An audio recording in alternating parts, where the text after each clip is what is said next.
Alrighty. Ooh, I need to update Painter. Should I do that really quick? Let's see. I can do that really quick. Substance Painter 2018. We'll close that out.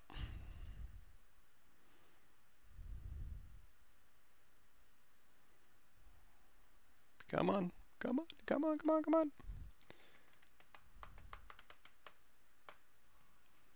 There we go. Okay. I accept. Next. Okay, so today I think we're going to be doing some marmoset stuff. That seemed to be the biggest request last week and before then. Everybody, thanks for showing up.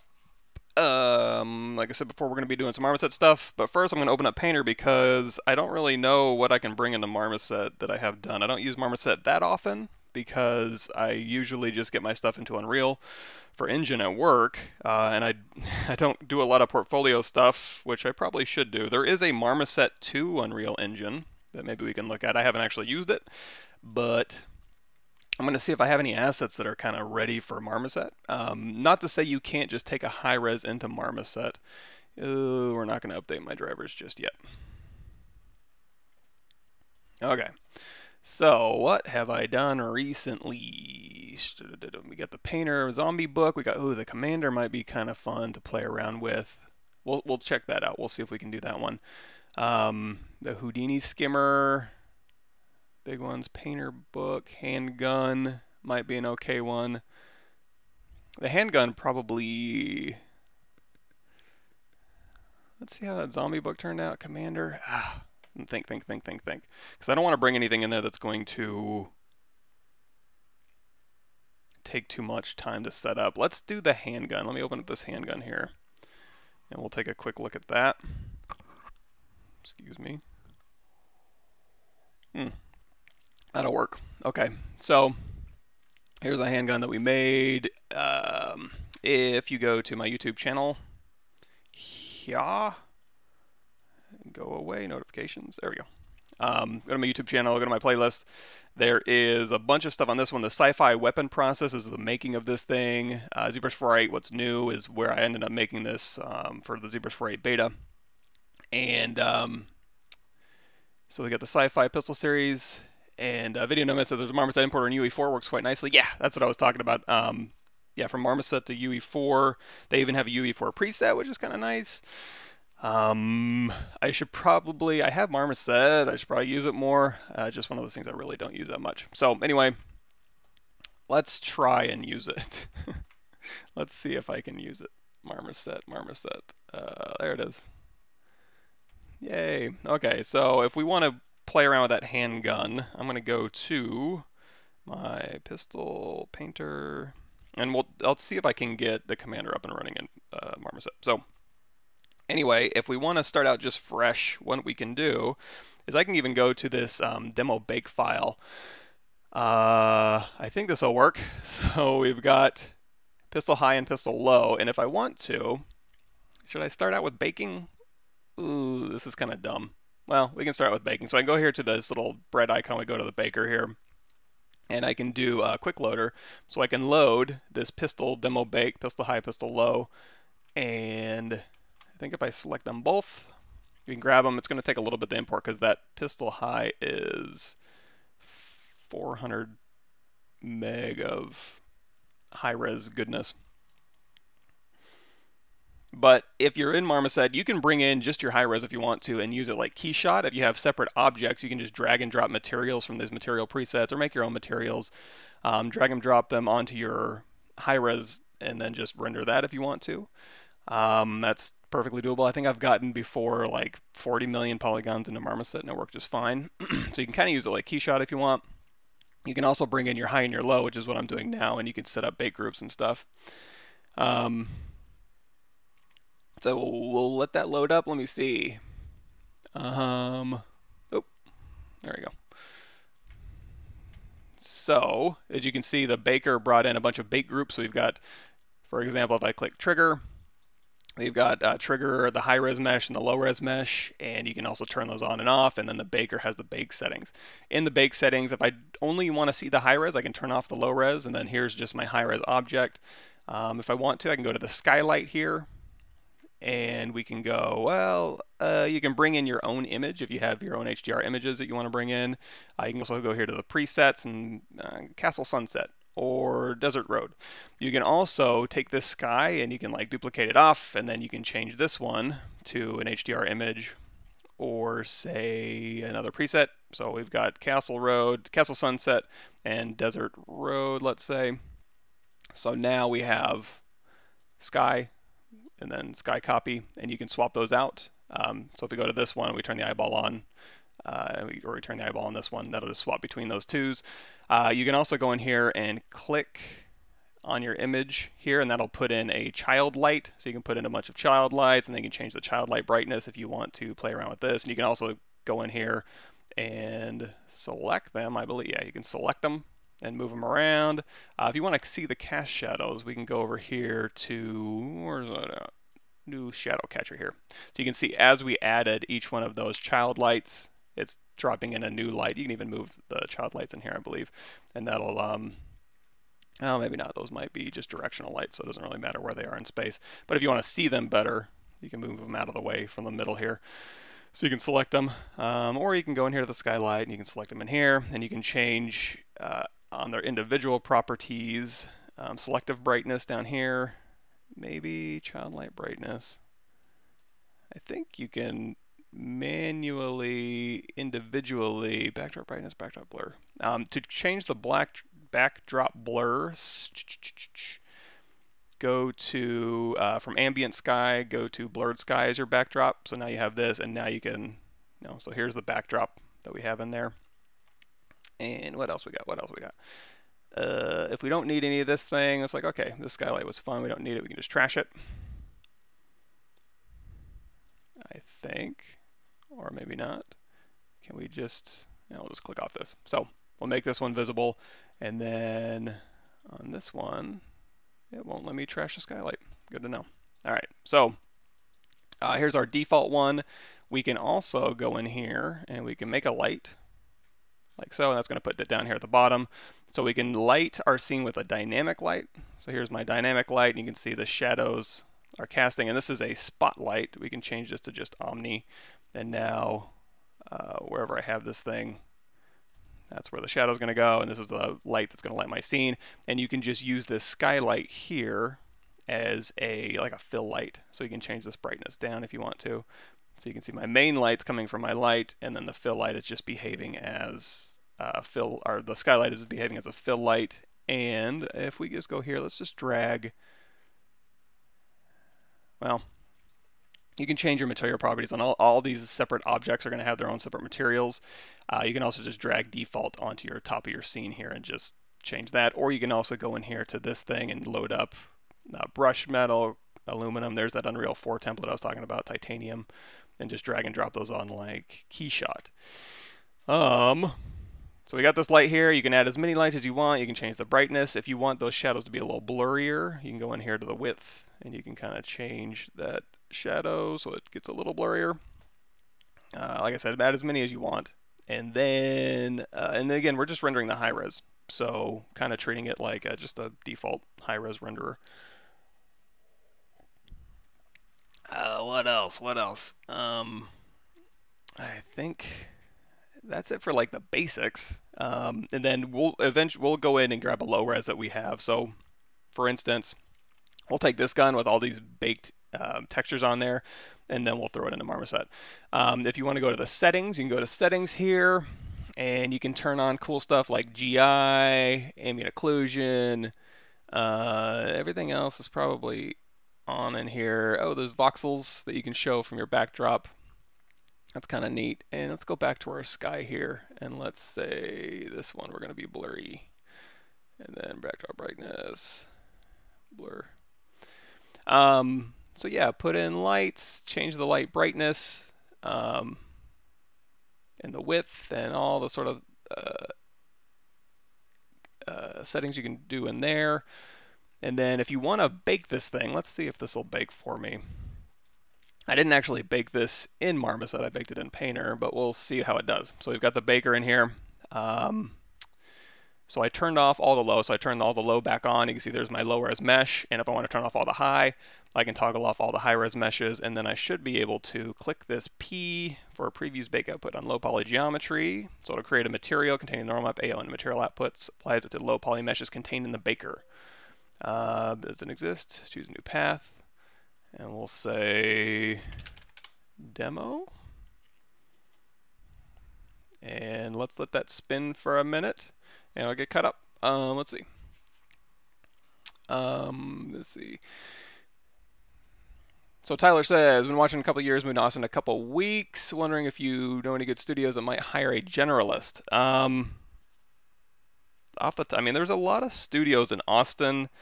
I don't know off the top of my head what they're looking for. Let me turn this on real quick. Yeah, as far as a generalist, even at our studio right now, it's all about timing and what we're working on. And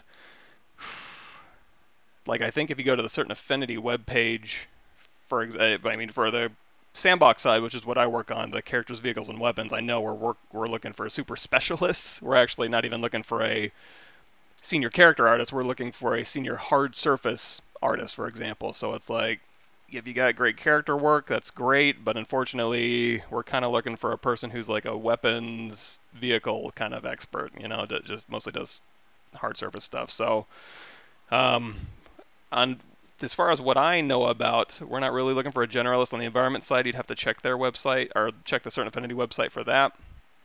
But yeah, we have Bethesda in town. We have Blue Point. We have Arcane. We have.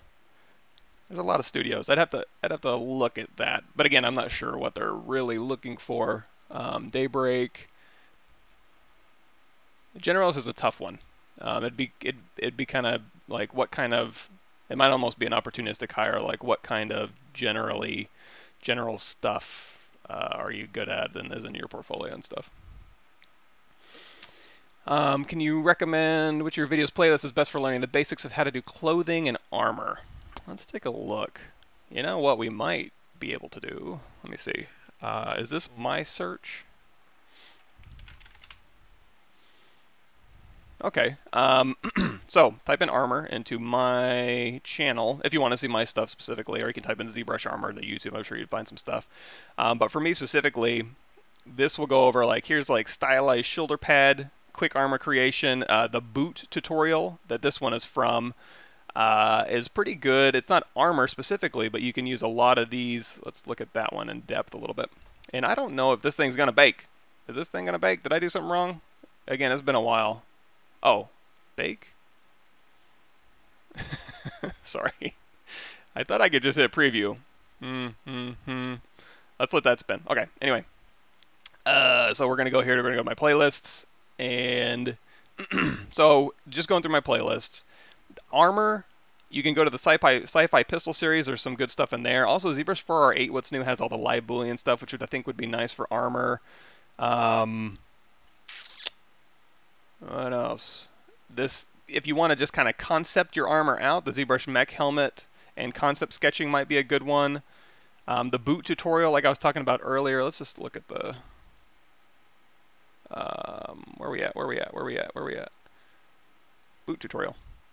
And this one, even though it is like for a boot, a lot of these, like I said, these principles in here can be applied to hard surface armor modeling. All you have to do is, the only reason the way I make these boots is very hard surface. In fact, if you want to see that a little bit better, go to my ArtStation page.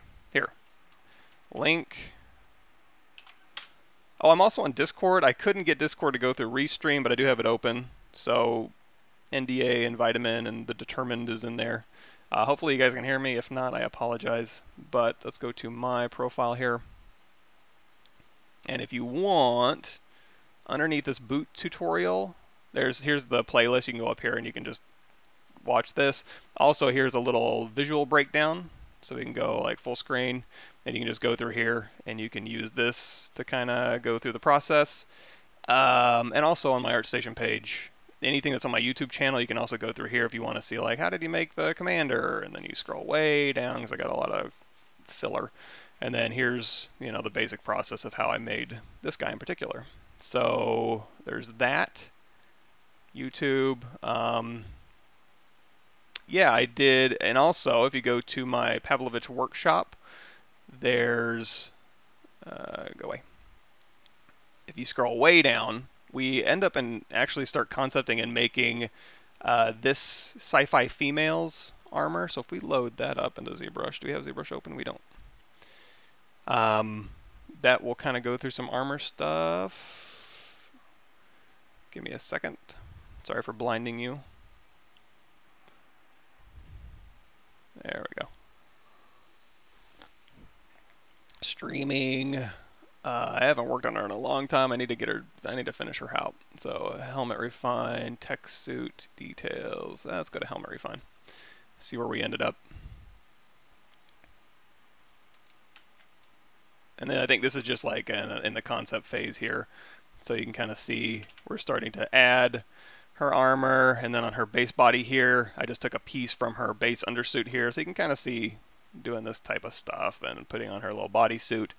Yeah, I need to revisit this. This would be a fun one to finish up. I don't know why I'm so terrible at finishing what I start. But as far as the clothing side, let me go back. I think if we do, let's type in cloth. So cloth and stitches I do on my painter one. If you're going to be doing cloth, what I would suggest is just doing your primary and secondary forms and then baking that out and then doing your really detailed like puckering and stitches in like your texture program, because it's a lot less destructive. You have more control. It'll be cleaner result, just my opinion, and less destructive. So this Marvelous, Pavwork 15, Marvelous, huh. Quick ZBrush shirt if you want to just do your clothing in ZBrush, and then I use Marvelous Designer for most of what I do. So if I go to my playlist here, you're going to see there's a ZBrush to Marvelous quick start. You can start there. Pattern belts, mech armor. Yeah, and pattern belts, I would do anything that doesn't break the silhouette. I would just do in the texture in my game res or my cinematic res if that's what you're making. But you can use surface noise for that. Cool. Awesome. Whitter, thanks for showing up. As Marmoset, purely a rendering program like Keyshot. It'll do rendering, and it'll also, you can export it to the Marmoset viewer. Preview material, is it going to do this here? I baked, I got highs and lows. Do I need to show both of them for some reason? Can't imagine. Because normally I have my highs off. It doesn't seem to want to be baking. Now we do have the bake groups, and we do have our highs and lows. We have them, I'll bring in something else. So we've kind of gone over the basics here. But that is the basic way to do your baking. You can also do this manually. You can go through here and you can say create a new bake group and bring in your high and low and drag them around manually. I'm not quite sure why this isn't working. But for instance, if you click on the low res group, you can go through here and you can say, you can show the offset here. So you can say the cage opacity, and then you can say your min and max offset. So you can change your max offset if it's not baking enough. So you have just a cage in here that you can change your offsets with. The other really cool things is, let's see if we have a good place for skewing. So if we select this piece here, let's see, trigger, cylinder, barrel, body. So for example, this one here, we have the max offset here we can kind of set for our cage. And then if you're getting skewing on your low res bake, which we can't see, it's not baking for some reason, you can go over here to your paint offset and you can just paint on your object if you want it to bring out, push out, or push in your cage. You can do that as a texture map that you paint, as well as skewing. So you can see here, you can go through here and you can paint where you want it to not skew or skew. So anyway, that's the really cool thing about their baker. I wish I could show you, but it doesn't want us to be cooperating. Yeah, exactly. I've used this before, and I've got everything here. I've got my high, I've got my low, I've baked, I've set my thing here. I've done preview material, and I'm assuming it does a preview material for everything, but it just doesn't want to do it.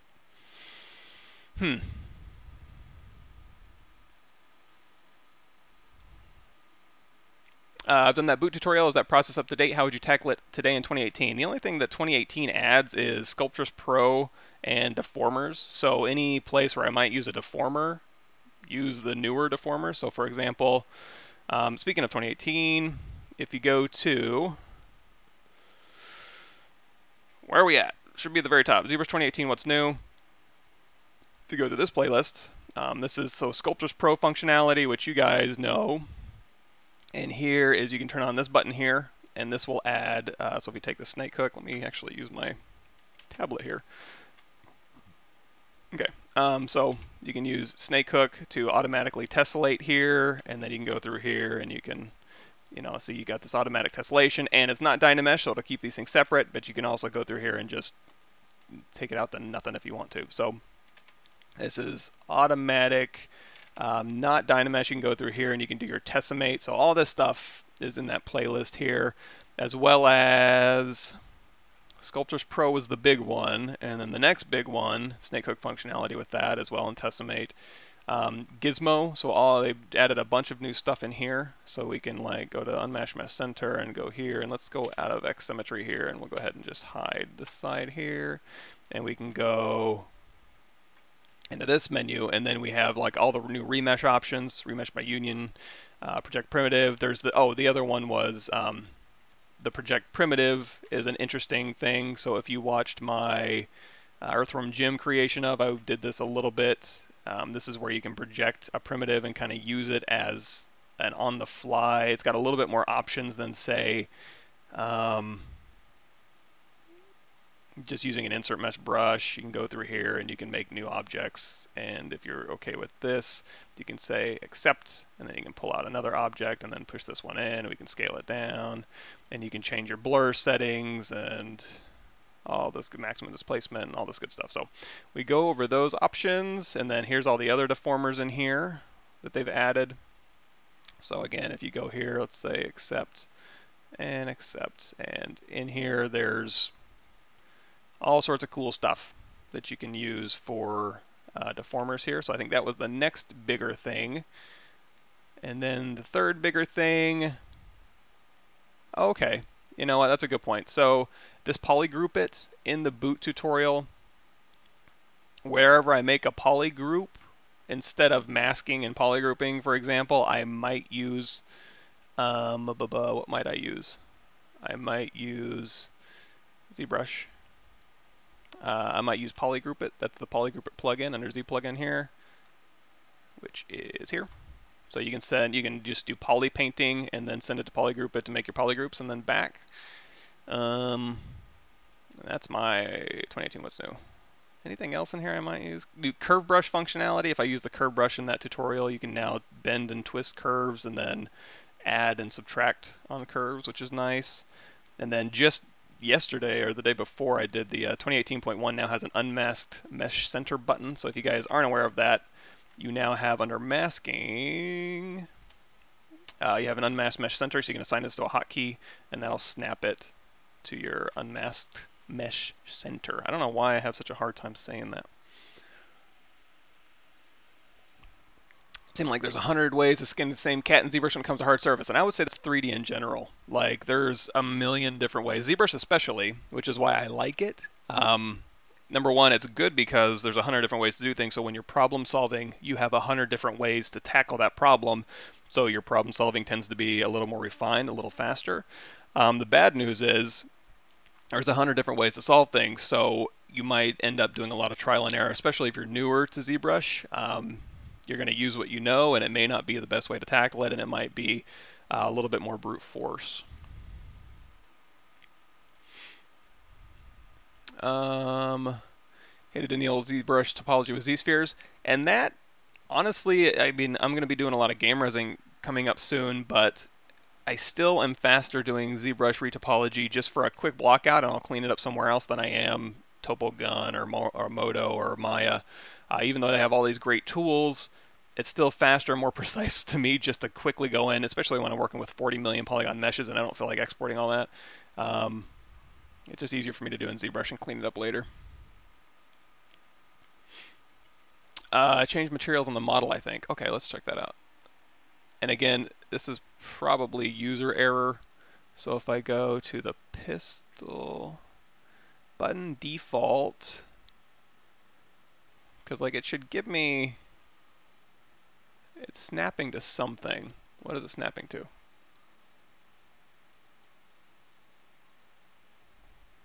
And I should see like a little normal map on here, like once it makes the actual material. Which is why I'm confused, and I would assume it would be like pistol. I'm assuming. Cool, ZBrush Basic courses. Awesome, thanks for showing up, Thomas. Glad the videos are helping out. I have no map selected in the configure menu. Let's look. Configure. Ah, okay. We want normals. Okay. Hey everybody, go to the configure menu. We want normals. If we want to bake, you know what? Let's just bake normals for now and AO, ambient occlusion. I think this is everything else. Well, we can also do material ID, material, object ID, group ID.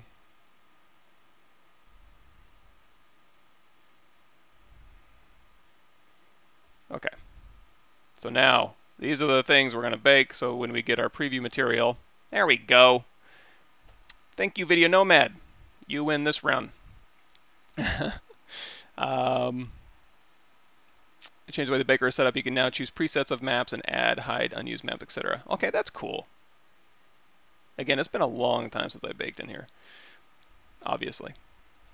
Sculptris Pro seems like an automatic Dynamesh to me, and it is nice. It gives you, it's like Dynamesh with a lot more control, and you don't have to worry too much about, you know, when you get like sticky fingers in Dynamesh or anything that kind of projects out. It's good. And ambient occlusion is one of the bakers that takes a little bit longer. And also, this is really heavy. This is like a really dense high res. Like, this is a ridiculous thing for me to demo right now, but hey, you know, what are you gonna do? Working on a project where I'd like to create concave stone brick on a wall. How would I do that in ZBrush? Concave stone and brick on a wall. Have I done that yet?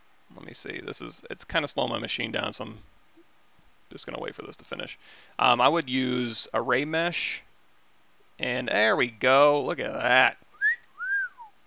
Now we're talking. So here's my bake. If we're going to change in these bake settings up here in the baker, it'll automatically update with this preview bake here. Here's my pistol. If we want to change any of the settings in here, we can say we can raise or lower the gloss here. All this good stuff. Occlusion. We have the occlusion map already plugged in, which is nice. So yeah, there is our low-res bake. Super nice. And like I said before, if you notice any errors, you can go into that specific thing here, like I was saying, for, say, the body. Body low. And you can do, we kind of painted the skew in here. And honestly, I don't really see anything I want to fix, unless you guys do. Seem to do a damn good job. But if you do notice any areas where it's like, oh, it clipped the detail back, you can either extend the cage, but you don't want to extend the cage too much, so you can paint the offset. So, and you hold down Control, and that'll paint in, and then don't hold down Control, and that'll paint out. And then under Paint Skew, that'll get rid of any skewing you might have, and it did a great job, unfortunately. I know that's weird to say, but we can hold down Shift and also move around this light here. Let's see, on this thing here, maybe we can just try it, even though it looks fine. We can go in here to Paint Skew. Actually, we don't need it for this one in particular. So we can select whatever piece this is, and we can we can maybe Paint Skew out. So if you hold down Control, that'll paint the skew out, and then you can just paint, and that'll. But again, that's not a good example because it did a fine job, and I don't really have anything that would be super noticeable, I guess. Yeah, everything looks fine. Okay, anyway. Let's turn that back to whatever, back to the baker. Oh, if you want to also, under here, let's see, ambient occlusion settings, you can crank up your ray count if you're getting anything. Oh, and also another thing you can do if you want to preview. Hold on just a second. I got some marmoset notes here.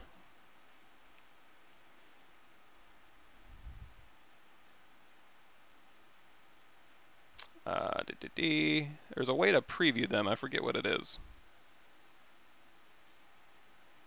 From your bake. Is it this thing here? Let's see. Yeah, preview the bake maps. So there's my normal map.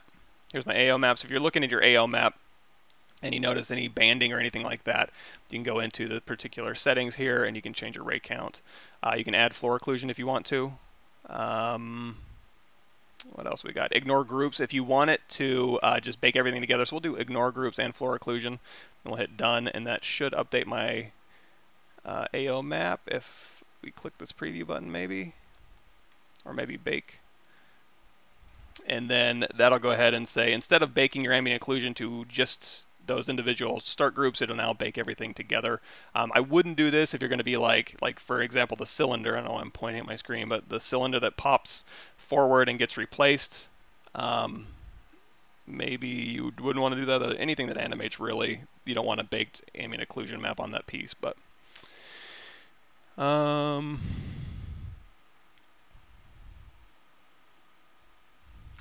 cool.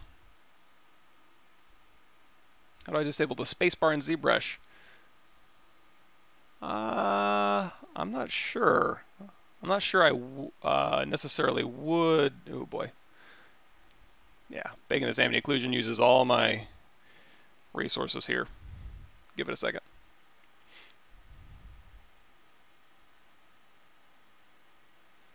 Oh yeah, you're right. So Z-Sphere retopology kept crashing on me with the memory error, even though I have 32 gig. I have 128 gig, and occasionally I will get, there we go. So there's the ambient occlusion with the floor and everything baking together. So if we weren't going to animate anything, this would probably be the more accurate AO map here. So cool beans. Is there a rendering software which relies more on GPU than CPU? Like if your CPU is super slow, mess around Houdini and it's flaming up my CPU. Yeah. So speaking of, so if we go to, give me a second here. I wanted the best of both worlds. So if we go to properties here. So for my CPU, so they've announced the 32 core Threadripper, which I want to upgrade to when that comes out, whenever that happens. But I've got 128 gig of RAM, the AMD Ryzen Threadripper 16-core processor. So if you want, and this is great for CPU rendering because you can dump buckets for days on any CPU stuff. However, on the GPU side, for sure Octane, which we may go into. I haven't used it in a while, but we can do Octane. I think Redshift is another GPU-heavy one, or a GPU-only one. And any renderer nowadays will usually utilize both. So I want to say like Arnold, V-Ray. I think those do both. I could be wrong.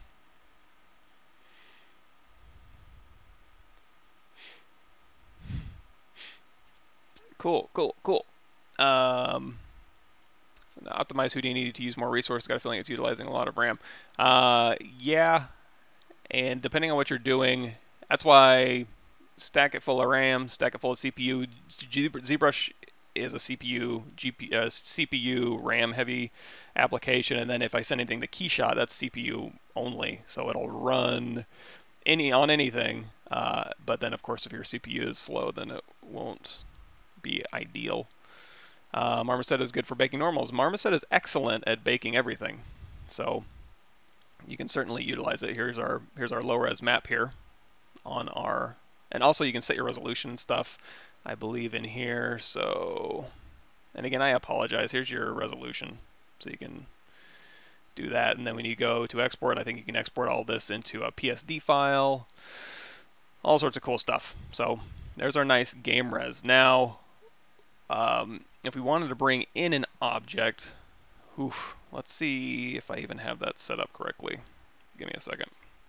So anyway, we've talked about this. Let's go File, New Scene. Let's see if we can, you know what? Let's go for broke, and let's try. I wish there was a painter to Marmoset bridge. Game Mixtras painter, Commander all, OBJ, Commander with arm, Commander all, OBJ, and it has the materials. Let's see what this does. Give that a second. Okay, so we've got him in here. Let's go to the sky, and let's change this to blurred sky here. And we'll shift rotate this around. For the voxel settings, that was under render, or render here. And I didn't play with this too much here. So if we say show voxels here,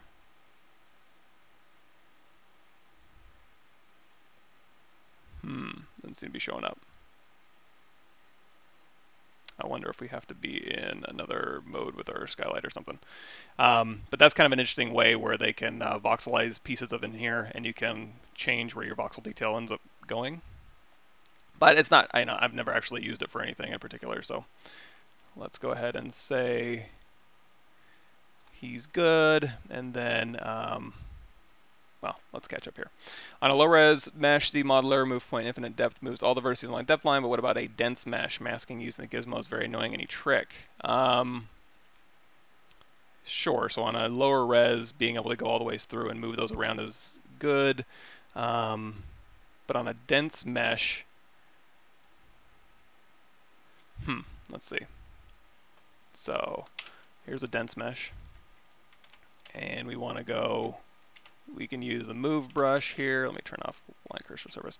Yeah, we can use a move brush, but there is going to be a certain fall off. So if this was a thicker mesh, that's not necessarily going to work, because you're going to get that kind of fall off. And then you don't want to say mask and then use your gizmo to move straight back based on your camera view, or if you're snapped to the side, obviously that'll work. Is there a way to ensure depth with just a brush? Not that I'm aware of. I'll have to think about that one. I'm not positive. Oh yeah, and my GPU's 1080 Ti. So, and I've got plenty of room in my main gear, so if I ever want to upgrade and just stack a bunch of GPUs in there, that'd be great for like Octane and Redshift. Octane and Redshift, I believe, it is a plugin. I know Octane is. Redshift I've never used, but Christoph Desi does a ton of Redshift, so go to his YouTube channel. Let me see if I can find it.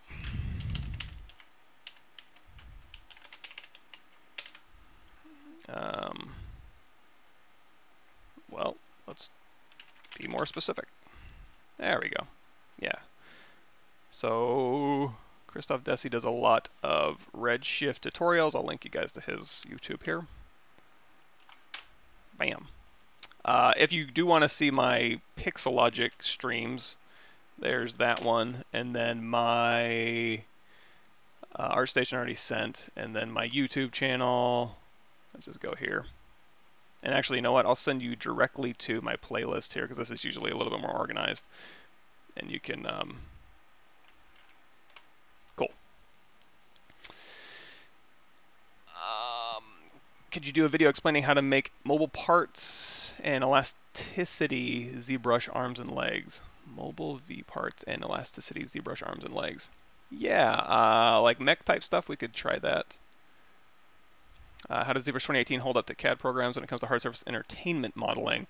I like it more than CAD programs because especially like Moi 3D is very destructive. Like there's an undo, but there's no real history. Fusion 360 is a lot less destructive, so you can go back through your stack, your history stack, and then update through there.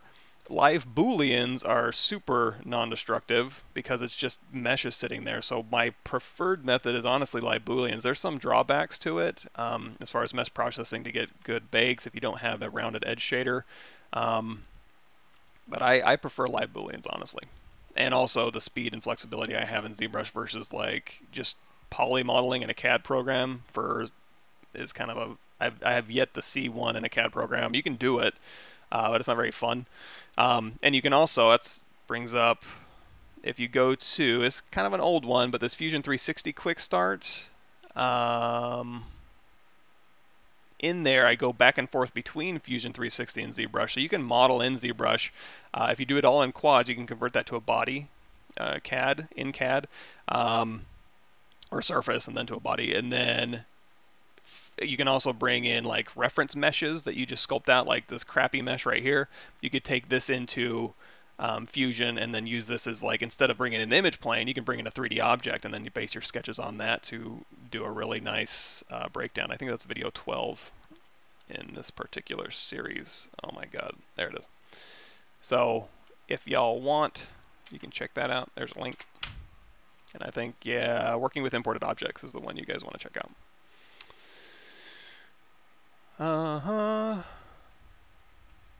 Cool.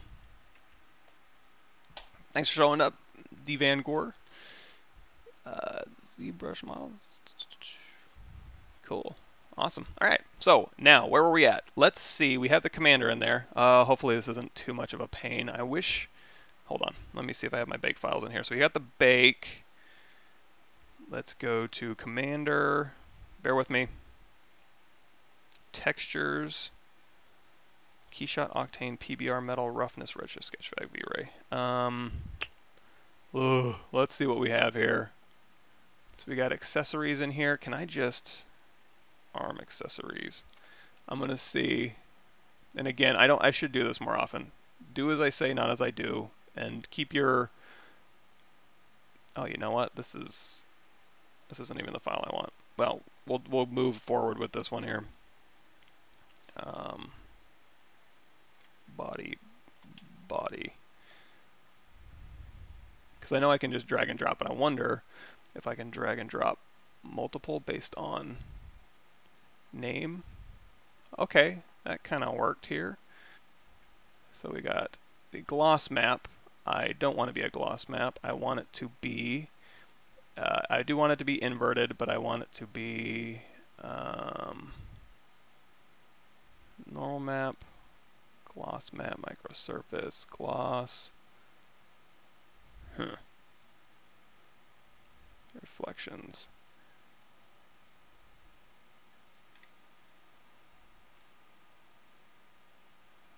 And my normal map looks like it needs to be flipped, so we'll flip Y.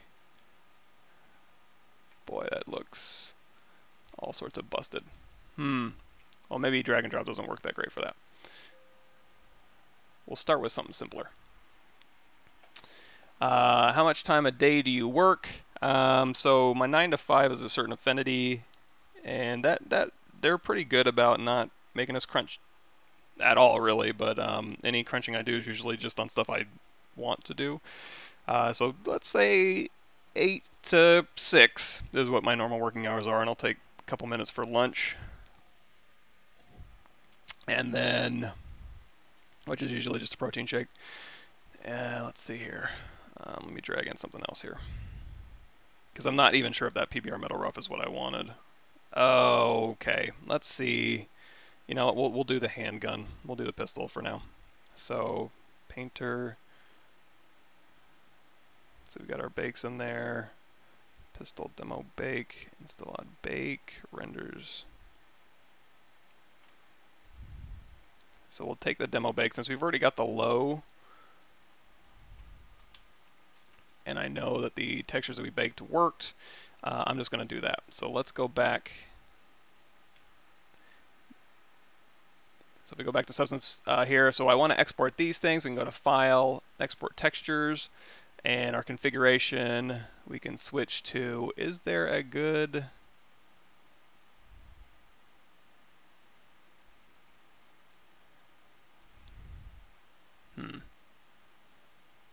I would assume PBR metal rough would be okay. I probably should have ran through this really quick. So we got base color, roughness, metallic, normal, height, and emissive. That should work. Let's go ahead and do that. So we're going to export this as a PNG. PNG is fine. And we'll go ahead and throw this into pistol, bake. Let's go here. Textures, export. Okay, open that folder, and then we'll switch back to Marmoset here. And this has everything. So this is a much simpler object. So now if we go in here, we can just drag in our normal map. And you know what? This one, low cinematic. Oh boy. Think. Different UVs. Okay, I've got way too many files here. I did a lot of different. It wasn't the demo bake. It was just the bake. Okay. No, that's just high.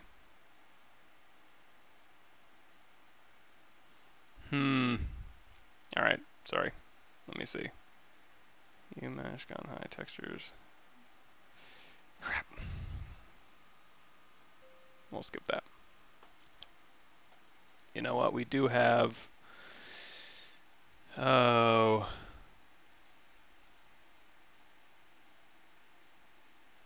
We do have our...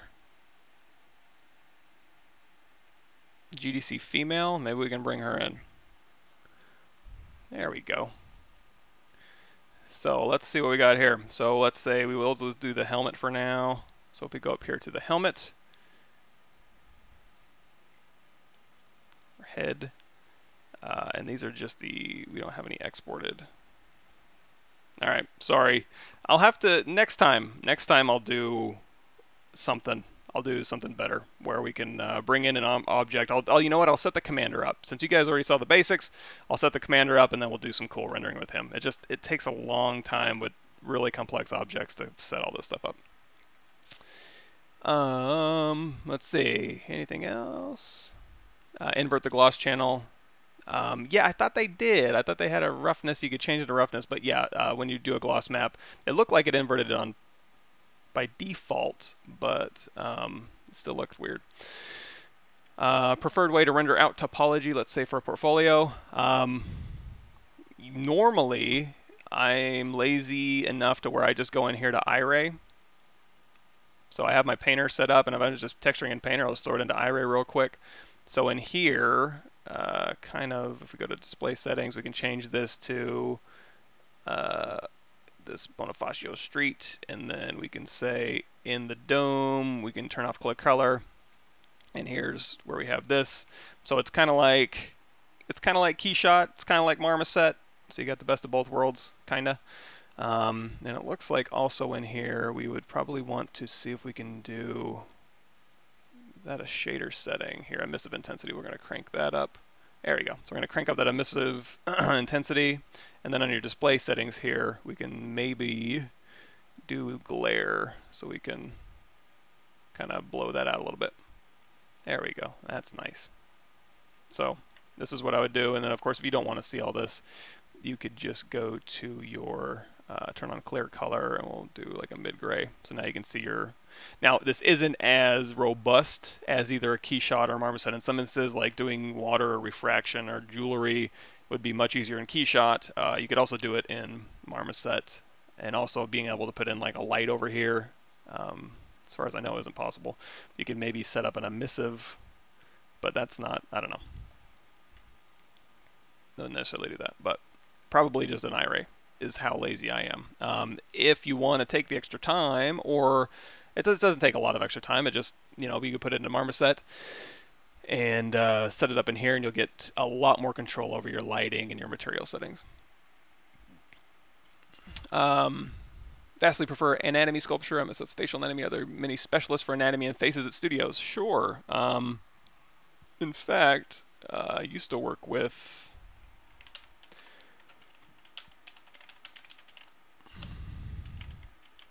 Now there may not be a lot, depending on the studio. There may not be a ton of need for it. Oh, you know what? Let me. We can pause this here. So Tony Reynolds used, and he does a lot of, he used to do mental array and stuff. I mean, he does marmoset rendering. He does stuff that's real time and Unreal kind of rendering here. So you can kind of go through here and you can see what he does. He's really into the whole, just anatomy service. Frank Zhang at Naughty Dog, super good head sculpting guy. A lot of places will be like scan data, so we'll just get scan data and then use a program like RapX, which I have on this computer, I think. That's kind of a fun one. No, I guess I don't. RapX is kind of like, it's kind of got a Houdini interface now, and you can go through and you can have your high-risk scans, and you can have, if you were using the same topology for all your heads, you can use RapX to like put a bunch of points on a bunch of different scan data heads and then process them through and have it just automatically wrap to form to your underlying heads. In my Discord here, that's a good question. I don't know how Discord works. I need to sit down one day and actually figure it out. I'm on Discord, and I think last time I was looking for the damn like, hey, what's my little numbers? And I seriously couldn't find it. And I know like I'm the world's oldest millennial. But I didn't quite. Oh, you know what? I'm on Deafin on there. And I couldn't for the life of me figure out where to even find that number anymore. It was, and it's just a bizarre program. Like I don't even know. But of course, I haven't even really tried, so I guess that's unfair. But general, home. Here's my channel. Where's like a number for me to give people? I don't know where that is. It's dumb. I can do invites, but like I have to know your number. It's a stupid program. Actually, I'm stupid. Program I'm sure is amazingly brilliant. I just don't get it. Obey says, may energies be well spent to gain a deep knowledge of how to do hard surface stuff, or just focus on being a master of one skill rather than a jack of all trades. If you're getting your foot in the door, that reminds me. So my opinion on that can probably be found in, go to my ArtStation page and then go to my blog. I actually like the mobile blog better. This blog just kind of stacks everything. I wonder if there's a way for me to change that in my settings, but I'll send you here. I go way into depth on, do you need a college degree? Which I don't really answer. I just tell you what I did, and then times change, so I don't really have an answer to that. Motivation, inspiration, and then 2D versus 3D, concept pipeline stuff, and then how to break into the games industry talks mostly about portfolio stuff. So very, very bottom of that. I wish I could link you directly to that, but I guess I can click on it. Okay, yeah, there you go. Beep, boop, beep.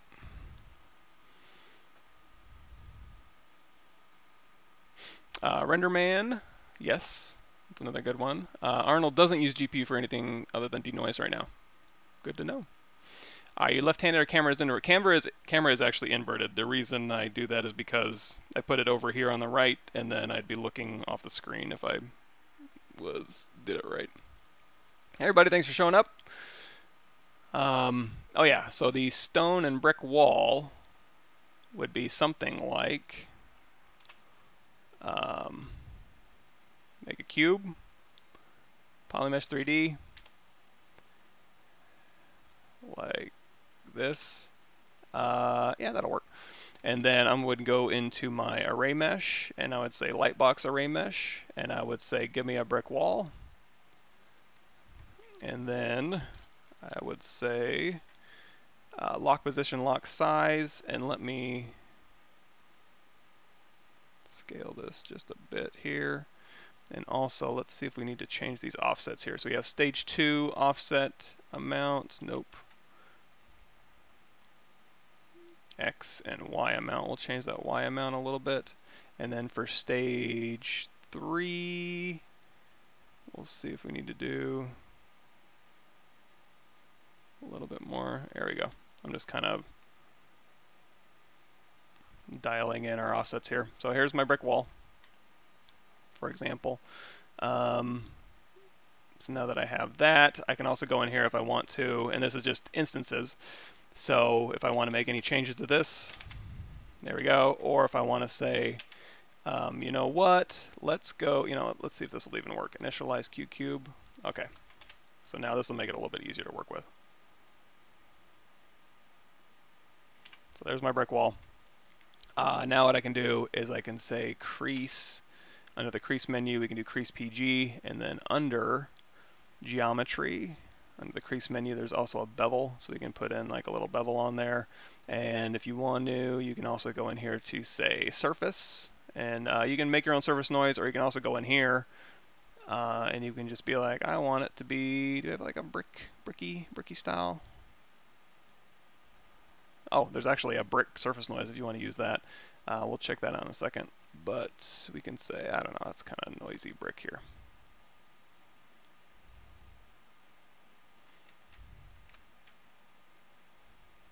That's interesting. Turn my polyframe off and it disappears. Noise. Edit. Apply to mesh I don't want to do. I just want to preview it. Is it because I previewed it with polyframe on? That can't be right. That would be bizarre. Huh. Noise on. That's weird. Think. That object should have surface noise applied without polyframe on. Am I crazy? Did I miss something? Anyway, that's one way to do it. Another way to do it that we saw is you can just grab a plane.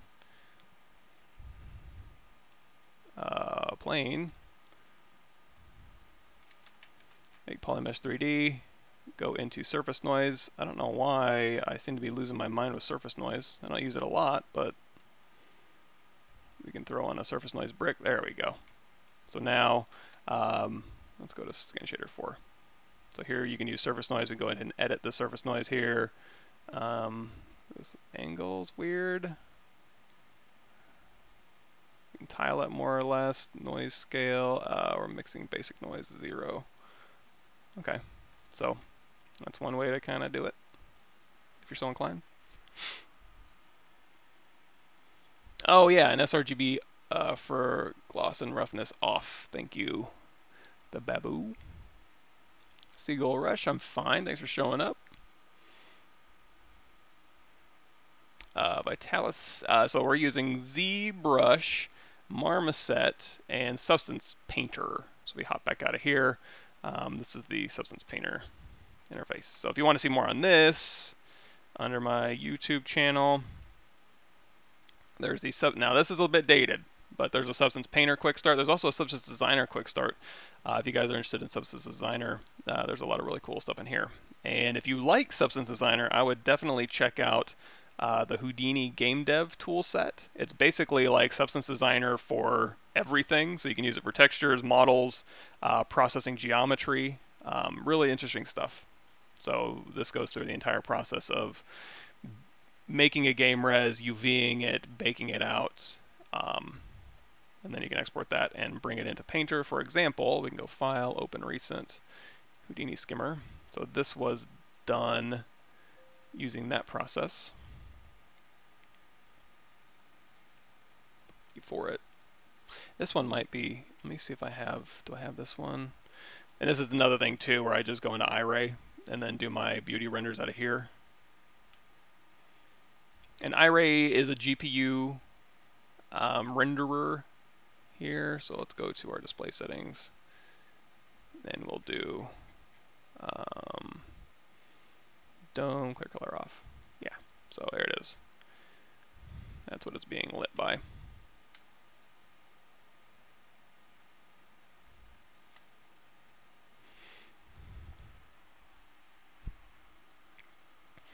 What would your work look like for designing race car decals? I'm thinking I would still like to have 3D model reference.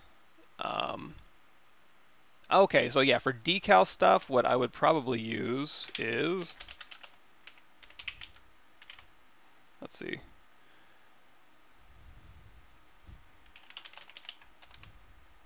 I mean, you can use Painter and just paint it on.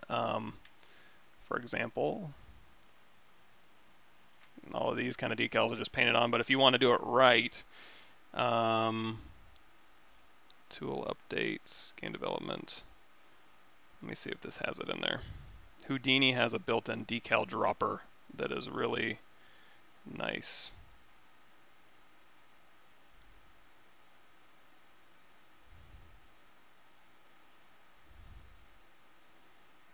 I just don't know if I have a decent object I can preview it with.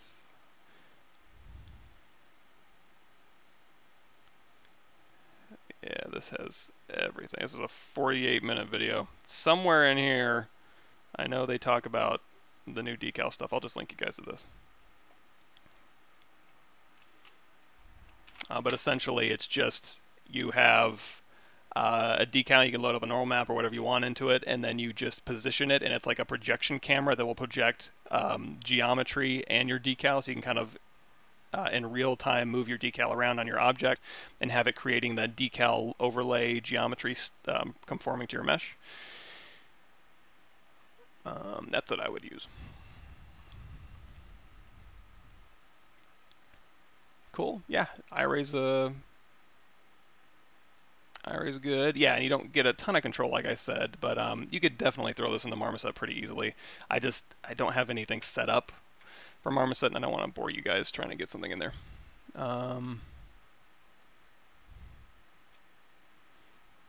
Cool. Thanks for showing up, everybody. And you curve it after you have the wall. Yeah, so you can curve that at any time. So if I go ahead and pause this here, and we go into ZBrush here, and we take our wall here. So once you have this thing, now this noise, surface noise, what we would do is, you could also do a nanomesh. You can convert your array mesh to nanomesh if you want to. It's kind of neat. But if we go to our array mesh properties here, you can say, what is going on with this thing? Maybe that's it. Stage 3, stage 2, stage 1. Okay, we have to be on stage 1. No, that can't be right. Hold on. I want to try something. Stage 1. Surface noise on edit. Anyway, we have a wall here. You can hit here, go here to make mesh, or you can also go to geometry. If you have a bunch of array meshes or a bunch of nano meshes, you stacked, you can go here to convert BPR to geo, and that'll give you, there we go. So now here's our surface noise applied, and our array mesh is still on. Okay, for some reason, I don't know. Our array mesh here. Yeah, it's 500,000 points. Okay, let's not do that. Boy, I'm sorry, I am out of my element. I don't know why this is being so weird. Let's go to surface noise, turn that off. So we're just going to play with this brick wall here.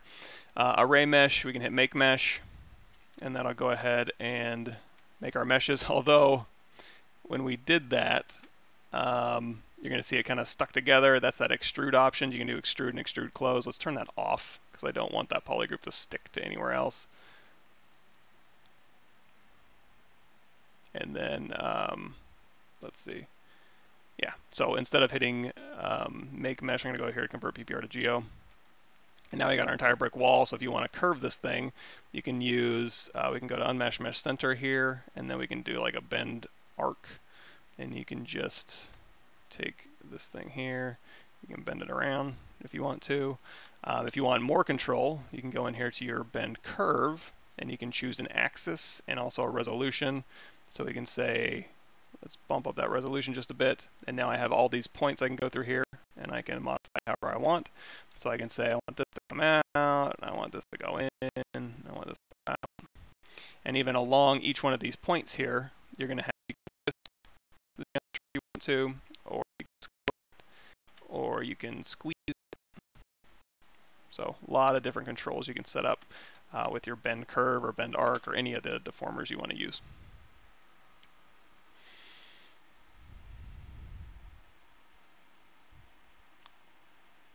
Cool. Let's see.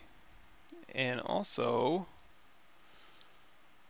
and again, I apologize for next time I'll have a marmoset thing set up. We'll have a little bit of fun with that commander. I think he'll be a good one because we can do subsurface scattering and lighting and rendering.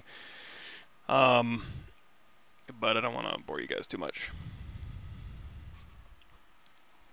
Oh, is my stream down? Is it back? You know what, let me close down. I guess we don't need iRay.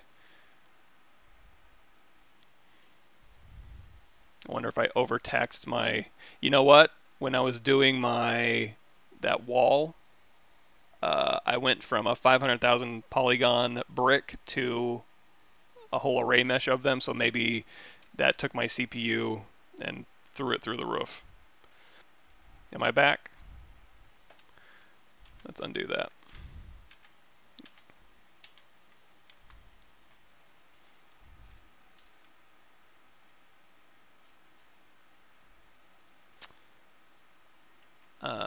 Cool. Yeah, and if you wanted to, and it might be, I am still playing with Houdini. We're going to be doing some really heavy Houdini stuff here in the future for Game Res again, but I'm going to be doing some Game Res video stuff. Cool. All right. I know the stream's a little bit delayed. Let me know. Okay, yeah, you know what it was is when I did my I did my array mesh with a multi-million polygons, my CPU went crazy. So anyway, just in case, I can go in here to this and we can do our bend arc, and we can bend this thing however we want to bend our geometry. And then also I like to use the bend curve if I need more control. Although this is pretty resource intensive too. So we can choose any one of these, and then you can scale and all that good stuff. So if we're happy with this, we can say accept, and then here's our brick wall.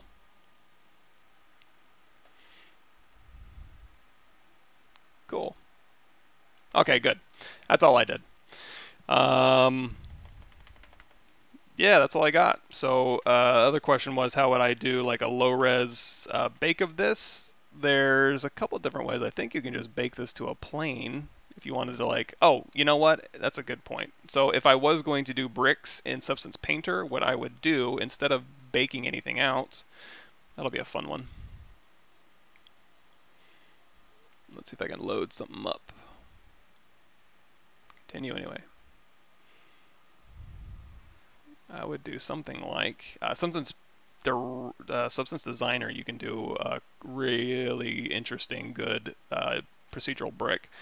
But if we go to, let's open something light. So there's that book we were doing from one of my early live streams. It's just a little concept sketch thing. So we do a fill layer here, and on here, let's do a search for brick material. No, let's do smart materials.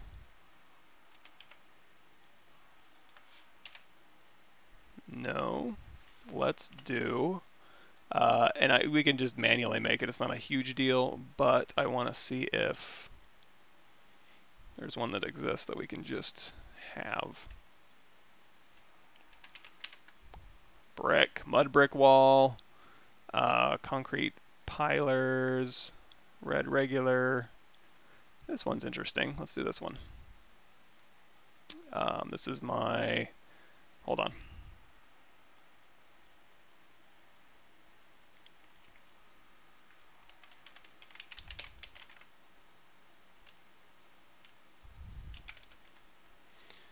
Logarithmic.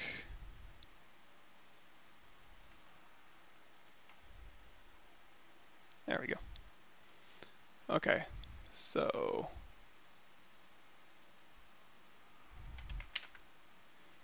concrete pillars, let's do this one.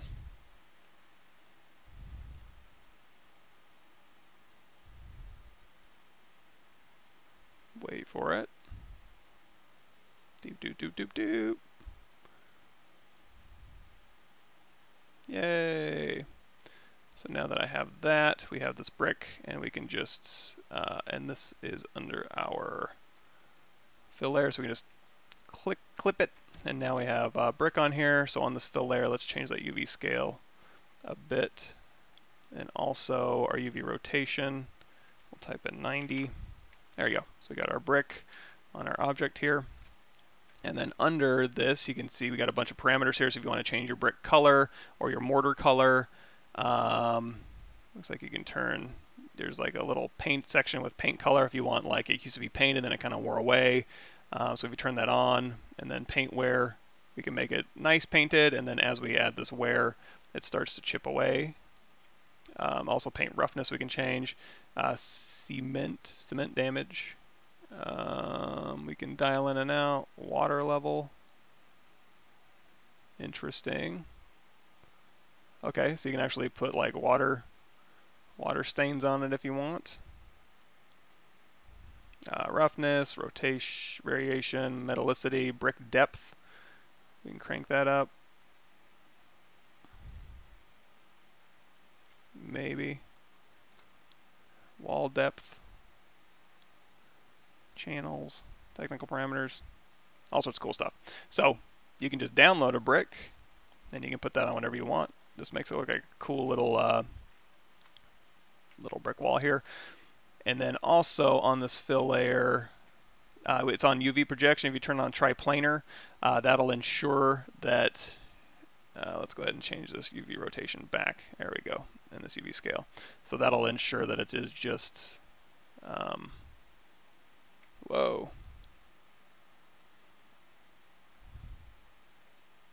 There we go. So now it's going to treat this as if it was an object sitting in world space that you just projected the details on, and it's going to fix it in the, let's go to 2D view. So here you can see, here's where my UVs are, and this was actually created in Houdini with auto game res, and it was just a stupid, it wasn't stupid, it was cool. For example, YouTube channel, this will end up under my live stream stuff. So if you go to my playlist here, you can see the making of live stream highlights, live stream full episodes. I think, oh god, I need to organize these.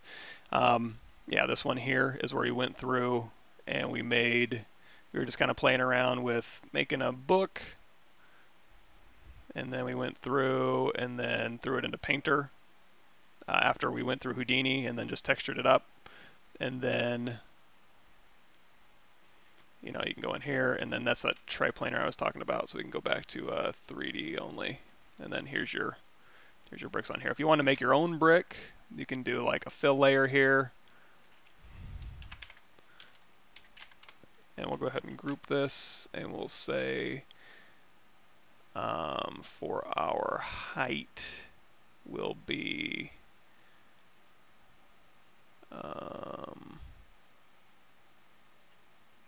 replace. Let's go ahead and turn that brick off.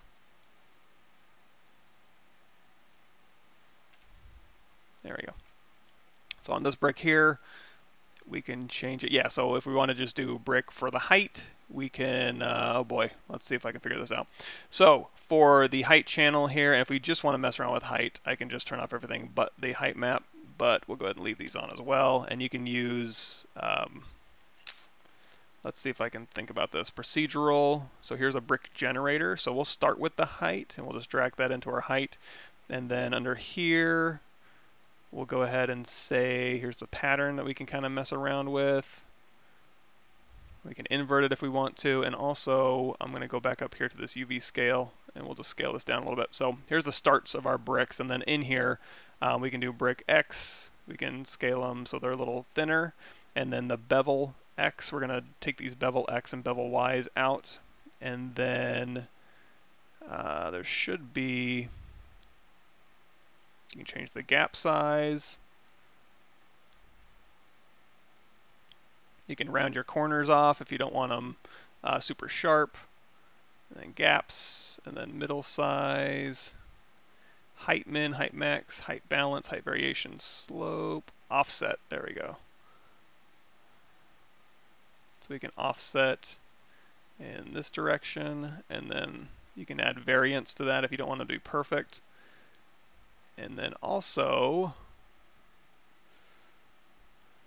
we can invert that. And I wanted there to be, you know what, I might have to do this. Number one, we can go back up here and we can do our triplanar projection again. And then for this one, let's change our UV rotation to 90. And now our offset will be what I'm more expecting here. And also we'll go ahead and change this UV scale.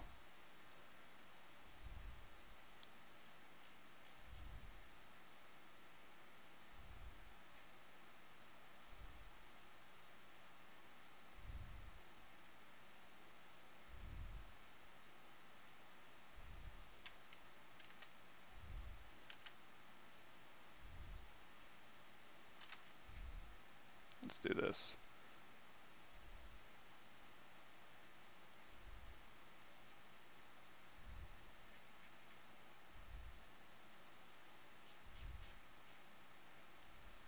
There we go.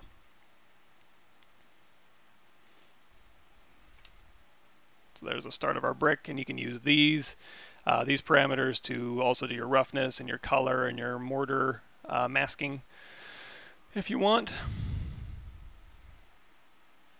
But I'm not much of an environment artist, as you can tell. I think it's worth finding images from Google and inverting them yourself with all these amazing programs these days. As far as texturing, probably not. I prefer procedural just because there's a little bit more control.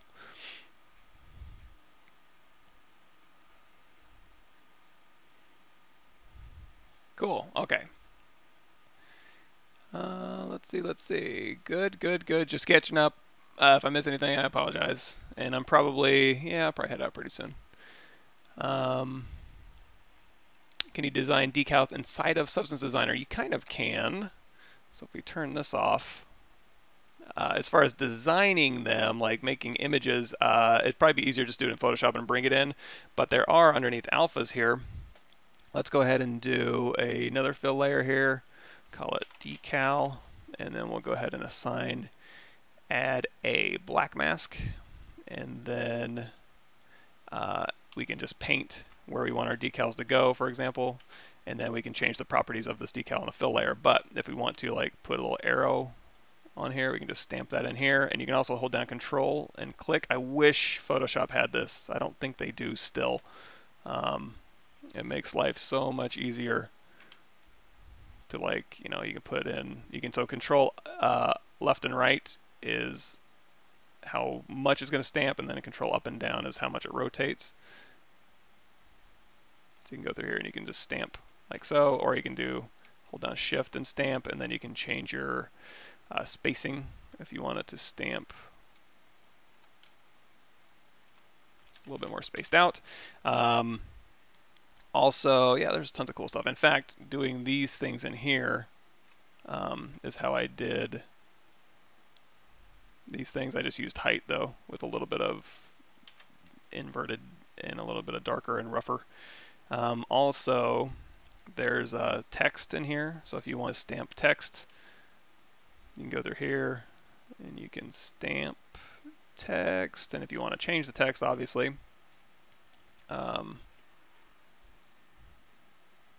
select it, and then we can say bold, and then we may have to do size down a little bit. There we go. Anybody use the phrase cool beans? I know a lot of people that hate it. That's why I do it. Get a rise out of people. Send me the link of the video where you texture the book, adding those leather straps on it in metal. Yeah, I think, was that this one? Yes, this one. Let me share this to you. Hold on.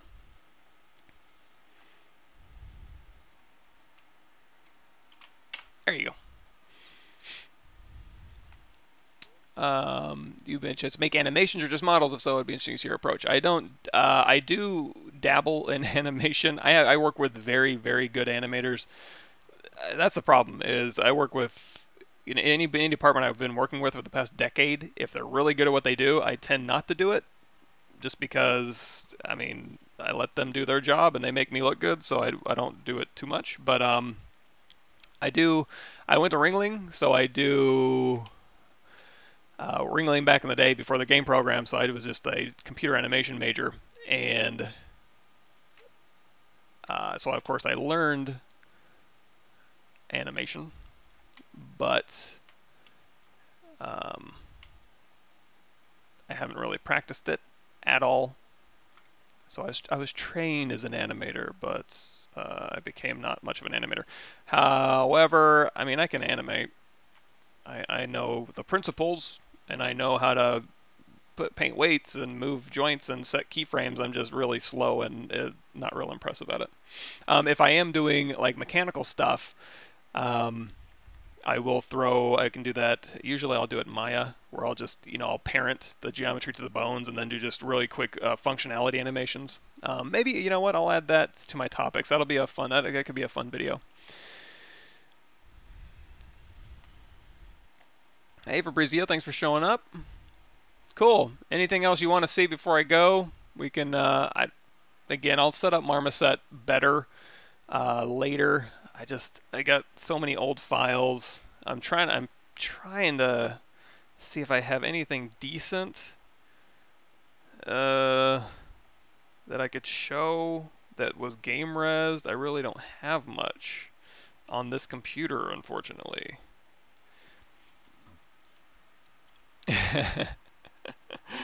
I mean, you know what? Let's try this. Let's try this really quick. Bear with me. Oh, this is gonna be nasty. Okay. Game painter commander all commander with arm file new. Let's see if we can just make this work.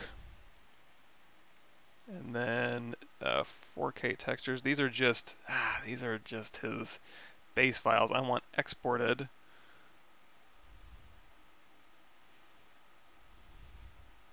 Okay.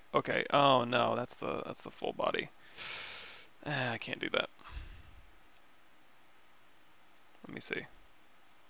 So let's say, will Octane work? Sketchfab might be okay. PBR Metal Rough. Okay, so for example, we've got an accessories here. So if I do arm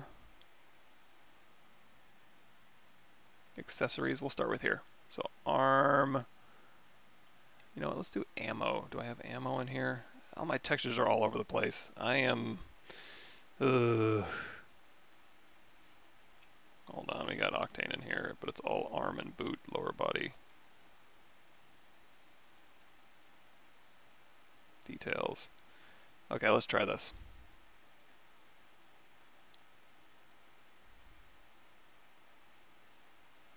Ammo diffuse. Albedo. And I really don't like this sky.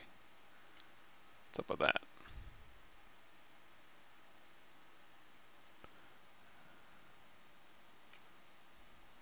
I guess not so bad. Okay, so we got the ammo albedo in here. So we'll just do ammo today. And then normal.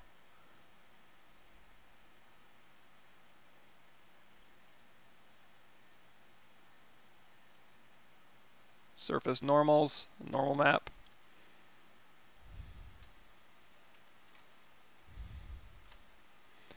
And then our roughness. And like we said before, we need to invert that. And also sRGB is off. And then, oh, you know what? This does use roughness specular because I'm in Octane. Alright, we can do that. So maybe we don't need, let's see. Yeah, we do. Okay, so here's that. We got that looking nice. Alright, so far so good. Am I missing anyone? Roughness, specular, normal. Accessories.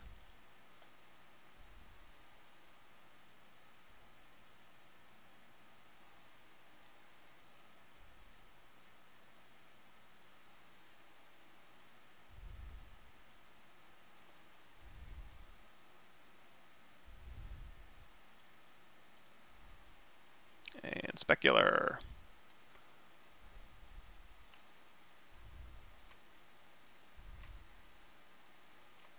Okay. Well, that seems to be working here. So, for example, you know what? Let's do the body so we can do a little bit of body diffuse. So we'll go ahead and select him, double click him, or maybe not. Oh yeah, it does. So here's the body, and just really quickly we'll do body diffuse, and we'll do body normal, but first we have to add normals here. And then we have to do roughness, inverted, and then we have to do specular. Alright, so now in order to do subsurface scattering on this body, we'll go into this body here. Let's see if I remember how to do this. Diffusion, Lambertian, we're going to switch to subsurface scattering. And we also, I think, need to check, let's go to scene here and show scale reference. Okay, so he's big. He's a big old dude. So when we do the imported, let's change that to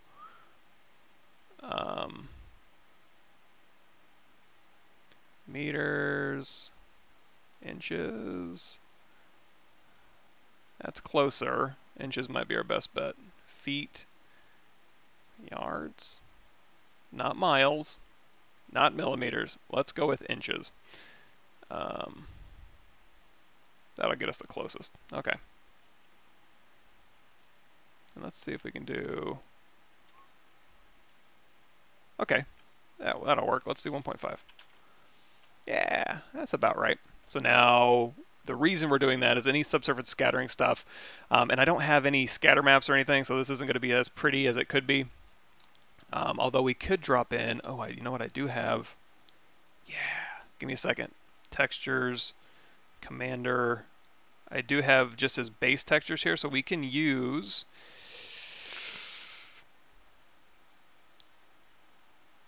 4K textures, and we have body details. Sorry, there's a ton of textures in here. Okay, so body thickness, we can drop the thickness map in here, I think, somewhere. So anyway, we have scatter depth, so as we crank that up, you see it gets more and more gummy. And also, you know what, here's what we're going to do. We're going to do a light in here, and we're going to change that light to Omni, and we are going to position it up here, let's say. So we can just see this a little bit better. And then for this one, we'll crank up that brightness. And then for our skylight, we'll just take that. You know what, we don't even need to see the backdrop. Blur that out. We'll just change the color, actually. Okay. So we have that, and then the overall brightness of our sky, we'll just go ahead and make that a fill light. So now we've got this light here. We can duplicate this light, and we can put one on this side if we want to do a fill light, or we can do a rim light back here. If we want to cut our object out of the background, let's say, something like this. And of course you can change any of these properties here if you want to make it, you know, we can make this cooler. So we can go through here and we can say, make that a cool light, and you can make this a warm light if you want to. Warm it up just a little bit. Okay, so like I was saying, on this map here, our scatter depth in millimeters dictates how gummy it is, and that's that transition between this color and the shadow here. So we can just turn that on just a tiny bit, And then what else we have? You can bring in your maps here if you want to play around with that, because we have translucency now. We don't really get to see his ear that much. Let me see if I can just do...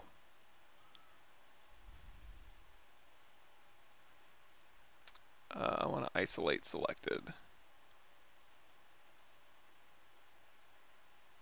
There's his eyeballs hanging out. That's cool. I guess we do have ears over here. So, but we don't have any maps plugged into here. So, for example, let's see if we can do our body thickness into this translucency map.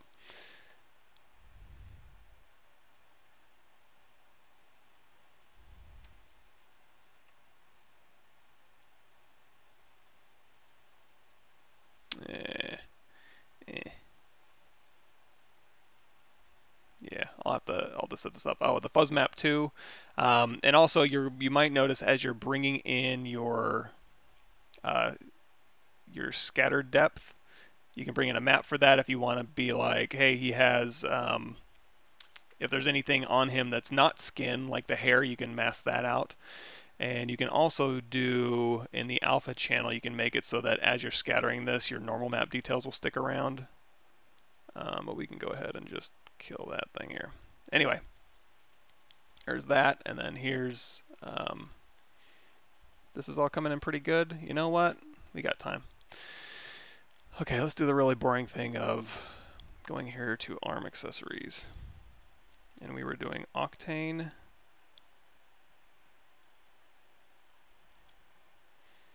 So ARM accessories. Let me see if I can just drag and drop all of this onto ARM accessories and see if it just plugs in for me. Okay, it does. And then we just need to, okay, it already inverted that for me. And the ARM accessories are already there. And the only thing we need to add is normals, which it did. Okay, beautiful. Okay, I can do this quick. So ARM base here. Thank you, Marmoset. ARM block here. ARM front here. Backpack here. Boot here. Cloak here. Lower body here. Ta-da! Look at that.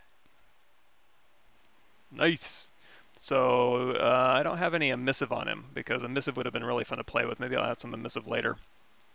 But yeah, so you can do emissive, and if you have GI turned on, you can use, so we do enable GI, ambient occlusion, local reflections, high resolution. You can go into your, and you know what, let's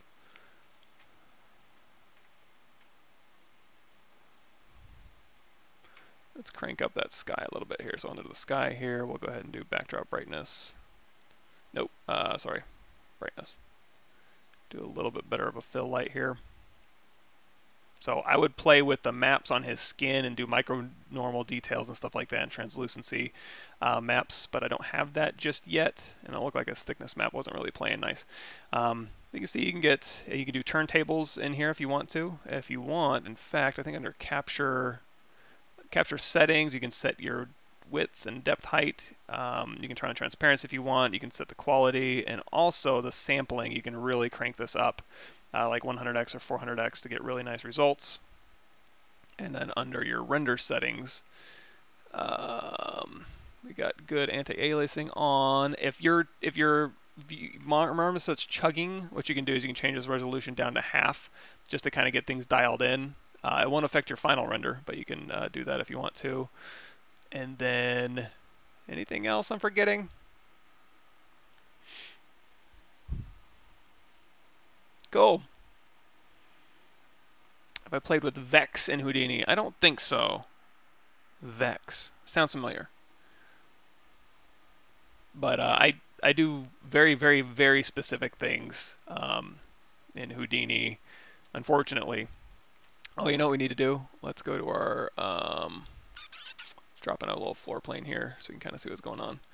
And then on this one, we'll change maybe that width just a tiny bit. And then on this one too. We could even make it so this back one doesn't cast shadows if you want to turn that off, if you want. So kind of up to you. Yeah, this live stream will be saved. It'll be on my YouTube channel. And if I ever go through and organize this stuff, it should show up in the playlists under our live stream highlights is when I used to pull out highlights. I don't really do that anymore. Live stream full episodes. And also under videos, sometimes things will just show up. Like there's the ZBrush 2018 simple scene. I need to put that into the live stream full episodes. You know what? I can do that now. Click on it. And edit video. And put that into playlist called live stream full episodes, save changes. So that's where this will end up. When doing guns like the one in the Commander, do you rotate it and put it in position and then work on its proper orthographic instance, or do you simply finish the orthographic word standard way and then rotate the finalized gun in position? That is exactly what I do. So you got it. For example,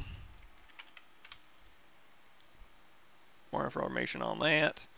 Go to my ArtStation page, and then under the Commander here, I think I talk about that in here specifically. I can load up the files too, it's not a big deal. So here's the block out. And I'll block it out in position, and then I'll have a one where I just go right down the middle so I can use symmetry and keep everything nice and straight. And then as I'm working, I'll decimate it down and put it into with the body, and then see where things need to line up, and then I'll go back to my original file.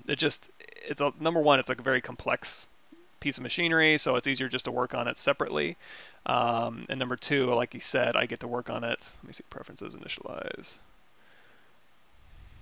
For example, you know what? Let's get rid of that gradient.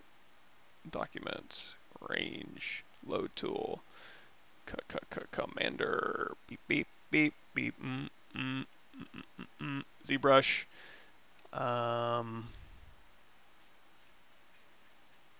This doesn't look like body refine. Okay, this is just the body. And this is back when I wasn't working super optimized. I work a lot more optimized now. My file sizes are much smaller. And then weapon refine is here. So for example, here's the weapon file. Right down the middle, if I turn on the floor, you can see I can work on axes. Everything's nice and mirrored. I only have to do half the work on some of this stuff. And then what I'll do is I'll merge visible, decimate it down, and I'll throw it into the body file.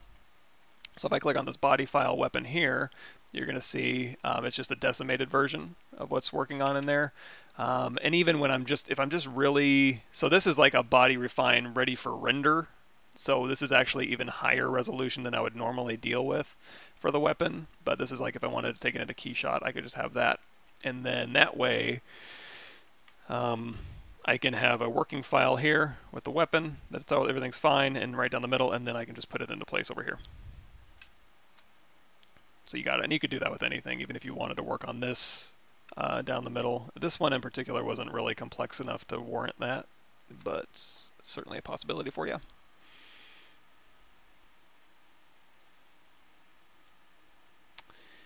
What's better, procedural or photo scan? What are the advantages? You can use both. Photo scan is really good for getting stuff that looks amazing immediately. But then processing it, if you capture something that has dirt on it, well, adding procedural dirt to that if you want to make changes and stuff can be iffy. Same thing with like things, if you capture something that's like, say, covered in moss, it's like, well, what if I want to control how much moss there is over time? That's not going to be great. So procedural's better if you want like factory fresh or just a rock, and then on top of that you want to add in procedural snow or dust or dirt or rock or not rock, moss or mud is better. But you can still use your scanned, your mega scans and stuff like that. And you can mix and match both of them too. And also, but even on like photo scan stuff, photogrammetry, you're still going to want to use tricks. If you've ever looked at the PDF that the Battlefront guys made, it's not necessarily they went and scanned a redwood, 10,000 redwood trees and then put them in the game. They scanned a tree and then used that as their macro read, and then they broke it up into masks and did a bunch of tiling materials so that when you run up to it, it looks really high res. But in reality, the photo scan part's actually really low res. It's just your macro read, and then your tiling detail stuff is all done through masks and layered materials. So there's still tricks, even if you do use photo scanned. It's only part of the equation. Hey Pro, thanks for showing up.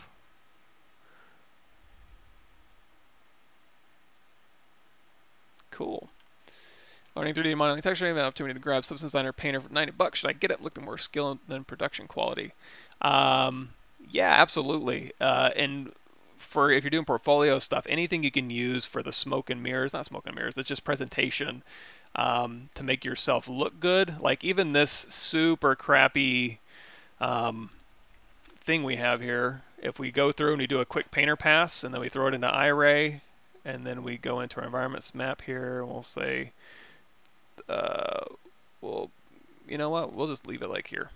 So, and this was just like a concept sketch in ZBrush, but we're able to get pretty decent results really quickly. Now, if you were to just like put this in your portfolio as just a model, everybody would be like, yeah, it's a really bad, lame sculpt. In fact, if you want to see how lame it is, let's go to our streaming here and we'll do Medieval Zombie book. Yeah. So this is really all it is this here. And actually that's the placeholder, so we'll do, here's the real version. So here we use like nanomesh and stuff to do populate these pages and kind of get a cool look, and then just kind of do concept sketching on like what we think it should look like. No refinement at all. But even with this mesh here, we're still able to do a presentation, and I mean minus the cool beans part, that kind of sings a little bit. It looks good. So yeah, if you want to texture things nicely and quickly and get good presentation, then painters are really easy. And $90 for like to get better skills is negligible. That'll pay for itself instantaneously as far as I'm concerned. Your mileage may vary. I don't want to tell you to spend your money if you don't have it, but it's an easy decision to make. If it's gonna get you a job that pays you $50,000 more a year, then $90 is a really good investment. Substance and Marmoset. Substance is a texturing program, so you can do all this cool stuff in Substance, like we were doing earlier, where you can just throw on a brick material here, and then you know, just go through here, and you can add dirt if you want to. So for example, we were typing in decals here, so if we go in here, oh, another cool thing you can do is we can make this whatever. Everybody likes this, so we'll say, okay, this is green and also very shiny, and also we can add a little bit of height to it. So if I go in here and I say add a black mask, and then we can go in here with our brushes, our particles here, we can do like a liquid stream, and we can just paint where we want that to go. Or we can do rain. We can just click on our scene and it'll just rain, and where it rains it's basically unmasking. So if I alt tap on here, you're going to see as those particles fall down my object, it's dictating where that shows up, and you can change these properties however you want. So now when I go back into M, you can see where it's unmasking basically is where the green goes. And this green fill layer, we can change it from green to red if we, ooh yeah, let's do red. And you know, let's do dark red. We'll make it like it's raining mysterious blood, and then the roughness will make that very rough. And then the height here, you can have it so that it bumps out when it's raining, or it actually digs in like it's acid rain. So we'll have this bump out a little bit here. And then we'll do add a black mask again, and then you can do splat. Bleh. Bleh. veins if you wanted to do like stuff that's growing. Veins small, splat sandstorm, rococo if you wanted to do I'm not sure what that's supposed to be doing. Something interesting, I'm sure. Puddle, splat, organic spread. And again, these particles can all be controlled in the particle settings. I'm not huge on particles. Leaks heavy, so you can just drop in some leaks if you were doing like an airplane or something that was leaking oil. You could do that. Laser impact. If you wanted to shoot this thing, put a little laser impact. Let's make this bigger. Like shoot him in the head, and then goes puts a little laser impact on there. And of course, if we're doing a laser impact, you can always change this to like black soot. So we'll go in here and we'll crank that roughness up.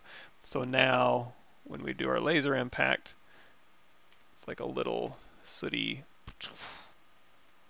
fill, electric lines burn. This one's good if it's like a jet engine, you can go through here and it'll just kind of smoke up the top here. Spooky.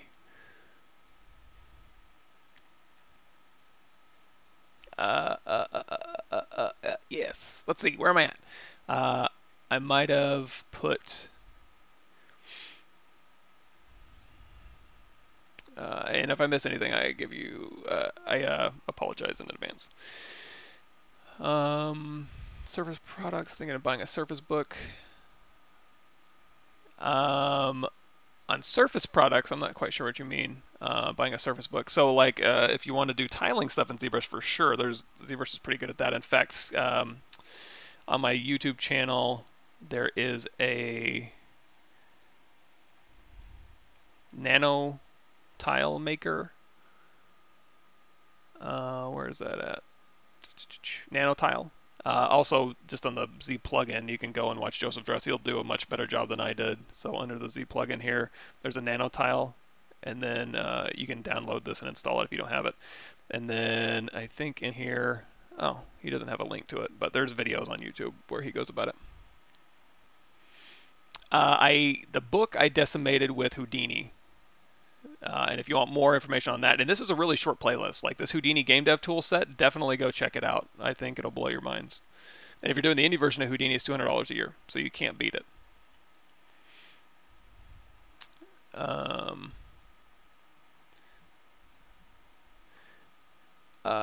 This on your Discord. Okay, yeah, let me check my Discord. You know what? I'd have to scroll back up through here. Let me see. How these brushes were made here. So these ones were probably made with a rolling alpha. I would assume, or at least geometry converted to alpha, because if it's just rolling on the object, then it would have to be either a vector displacement, which would be tremendously difficult to do with this, I think, to get these over-unders. But it does look like alpha. So this looks like, for example, if you want to see the simple version of that, cylinder, edit mode, make polymesh 3D, turn off our floor, hit Control N, go into your comma key here, go under brush, and I think we got some stitch brushes in here. So you have an alpha that you can capture from ZBrush, and then you can just under, oh yeah, Sculptress mode, I don't have that on.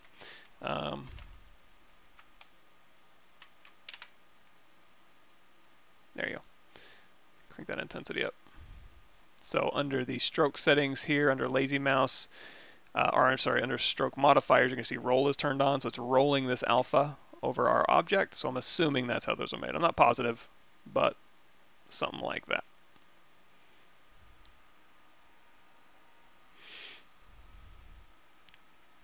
How would you fake smoke in Marmoset, like fog or even cigarette smoke? Probably with alphas. There is a fog. Do I still have Marmoset open? There is fog in here. New fog. Bam! Enough fog for you? Distance? Whew. Max opacity. Dispersion. Oh boy. Let me see if I can... Lights, fall off, linear.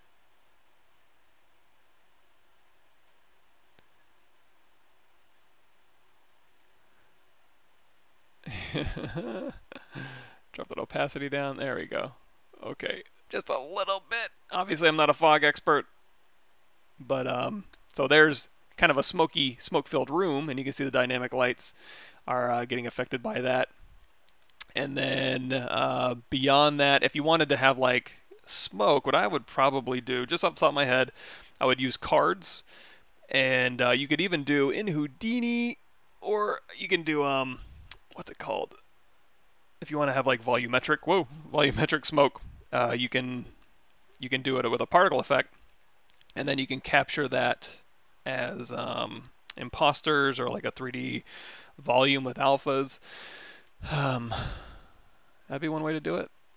Maybe. Let's turn that fog off. Something like that. Discord at the top about trim brushes. Let's see. Whoa. Okay, yeah, so learn about Discord at your own pace by exploring the floating quest indicators. I need to do that. Invite friends, stay connected. Okay, so I've got people on my Discord channel. Okay, yeah, so those brushes, I think those are how it was made. Episode where you model something like a gun or the hand of the commander, that'd be cool. Sure. And it, as far as like the refining process, is not that fun. Doing the concepting process, I've done quite a bit. Whoa, my computer's slowing down. So on my YouTube channel, any of the concepting stuff is quick to do, and then modeling the stuff can be fun. Sometimes it can get kind of boring. But if I'm ever on here for like 8 hours in a day, then for sure I could just sit down, and I probably wouldn't answer any questions, but you could just watch me do it. Yeah, sound effects is super important when you're using those particles. Cool. ZBrush does have good solutions for hair cards. If you go to, I think I've done it before.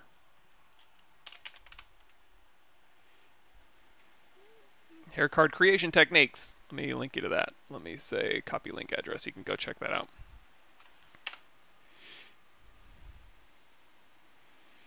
It's possible to texture high poly meshes in Substance, or should you decimate and keep UVs before importing a Substance Painter? You can texture high poly assets. Like I mentioned before on the Redshift guy, Christoph Desi, he does do just straight up high poly texturing, as well as like 2.5D texturing. I don't normally, and I'll just go through Houdini or do ZBrush decimation, auto UV, and bake my maps, and then just throw it in here, just so, because I do like having normal map information that I can use, and as well as like cavity and stuff derived from my high-res meshes. Yeah, it appears that there's undercuts. If there is, that's crazy, because that would have to be like a vector displacement, and getting vector displacement on those shapes would be a nightmare, I think, but if they spent the time to do it.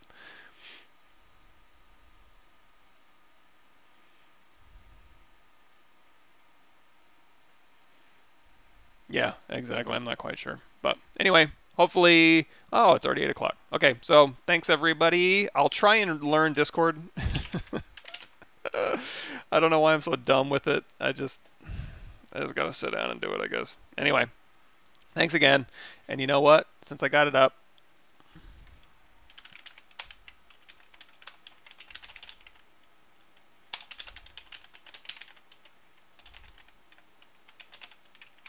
there we go. So, cool. Awesome, awesome. Glad you're enjoying Houdini Blends. It's a really fun one, and like I'm just scratching the bare, not even the tip of the iceberg. I'm not even really getting into it that heavy, but really, really cool stuff. Okay, so see you guys next time, which won't be, so usually I do the first and last of the month. Next Thursday, I don't think I'm going to have internet because my birthday is on July 4th. Ta-da! So on the 5th, Tuesday, I'm not going to have internet. so I won't be on Pixelogic's channel Wednesday.